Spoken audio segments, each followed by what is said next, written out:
রাত। বঙ্গোপসাগরের কালো পানির ওপর একটা ছোট্ট ট্রলার দুলছে।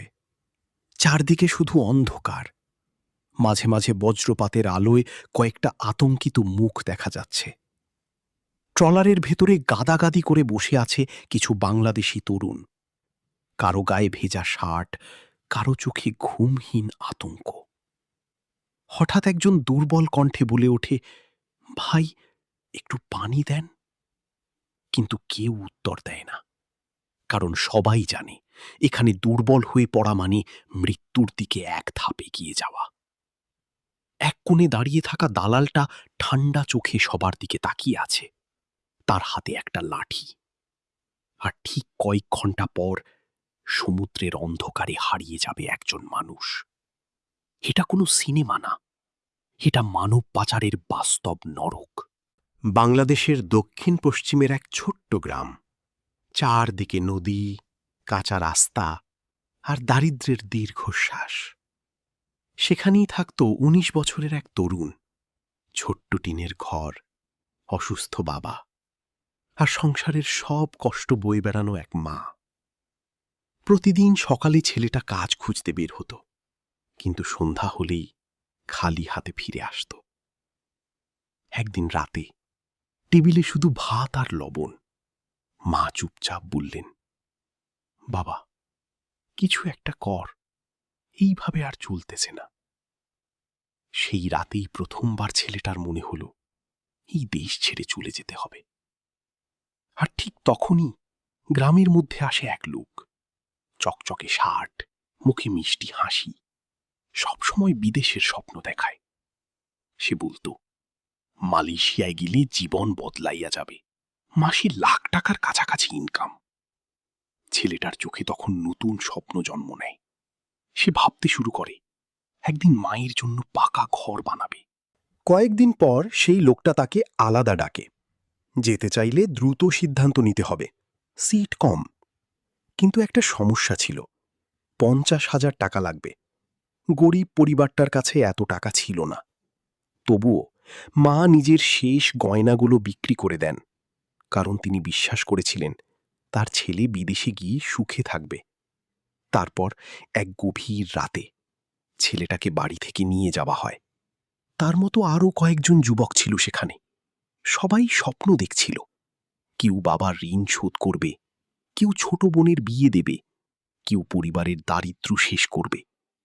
কিন্তু তারা বুঝতে পারেনি তারা ধীরে ধীরে মৃত্যুর ফাঁদে ঢুকে পড়ছে। তাদের একটা ছোট্ট মাছ ধরার ট্রলারে তোলা হয়।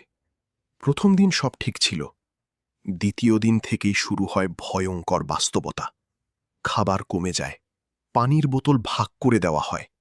অসহ্য গরমে ট্রলারের ভেতর নিঃশ্বাস নেওয়াও কঠিন হয়ে পড়ে। একজন ছেলে সাহস করে জিজ্ঞেস করল, ভাই, আমরা কবে পৌঁছাব? কথা শেষ হওয়ার আগেই দালালটা তাকে লাথি মারে। চারপাশ নিস্তব্ধ হয়ে যায়। সেই মুহূর্তে সবাই বুঝে যায় তারা বন্দী।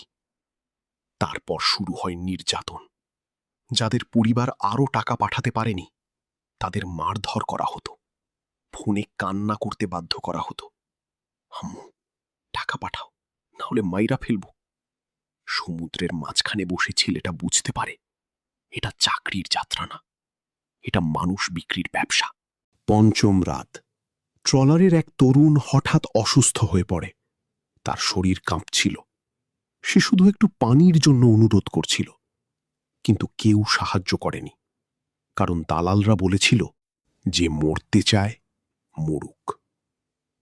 ভোর হওয়ার আগেই ছেলেটা মারা যায়। ট্রলারের সবাই স্তব্ধ হয়ে বসে থাকে, কেউ কথা বলছিল না। তারপর দুইজন লোক মৃতদেহটা টেনে নিয়ে যায় ট্রলারের কিনারায়।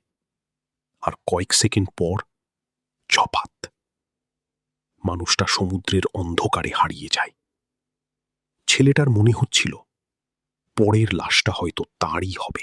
কয়েকদিন পর তাদের সীমান্তের কাছাকাছি এক জঙ্গলে নিয়ে যাওয়া হয়। চারদিকে বাঁশের ঘর, কাঁটাতারের বেড়া, অস্ত্রধারী পাহারা। সেখানে শত শত মানুষ বন্দী ছিল। কারো মুখে আঘাতের দাগ, কারো চোখে ভয়। প্রতিদিন নির্যাতন চলত। যারা টাকা দিতে পারত না তাদের খাবার বন্ধ করে দেওয়া হতো, অনেককে অন্য চক্রের কাছে বিক্রি করে দেওয়া হতো। রাত হলেই জঙ্গলের ভেতর কান্নার শব্দ শোনা যেত, আর প্রতিদিন কিছু মানুষ হঠাৎ করেই হারিয়ে যেত। এক রাতে প্রবল বৃষ্টি হচ্ছিল, বজ্রপাতের আলোয় পুরো জঙ্গল কেঁপে উঠছিল। ঠিক তখনই ছেলেটা আর আরও দুইজন পালানোর সিদ্ধান্ত নেয়। তারা ধীরে ধীরে বাঁশের দেয়াল কেটে বের হয়। তারপর শুরু হয় দৌড়, পিছনে টর্চ লাইটের আলো, চিৎকার, ধর, পালাইতেছে! কাদামাটি, কাঁটা, অন্ধকার জঙ্গল, তবুও তারা থামেনি। ঘণ্টার পর ঘণ্টা লুকিয়ে থাকার পর তারা কিছু স্থানীয় জেলের দেখা পায়। সেই জেলেরাই পরে তাদের নিরাপদ জায়গায় পৌঁছে দেয়। ছেলেটা শেষ পর্যন্ত বেঁচে ফিরেছিল, কিন্তু তার সঙ্গে যাওয়া অনেকেই আর কখনো ফিরে আসেনি। কেউ সমুদ্রে হারিয়ে গেছে, কেউ এখনো বন্দী, আর কেউ হয়তো পৃথিবীতেই নেই।